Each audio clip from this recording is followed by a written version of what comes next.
Ay sa mapagpalang hapon po sa ating lahat guys. Ayan. Ito ang aking mga bagong papisa. So hindi lang po yan siya hindi lang po yan siya isang nanay kasi nasa 25 po yung sisyo na yan. Bali tatlong po yan, tatlong inahin. Pinagbuo ko lang po kasi hindi po lahat kasi sabay-sabay napisa. So yung mga napisa pinagbuo ko sa isang nanay bago yung iba iniiwan ko sa pugad. Kaya makikita natin yan, medyo may malaki, may maliit na po yan sila.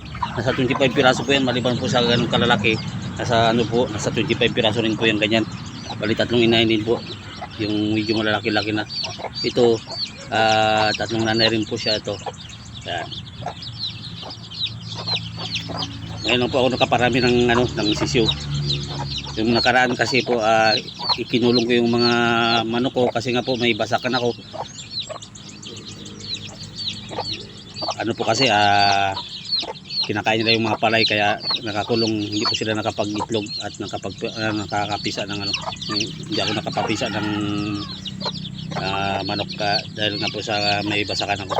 So ngayon lang po ako dahil na wala pong basakan kaya nakapapisa ako ng marami-rami. Nasa 50 pieces po yan lahat sila.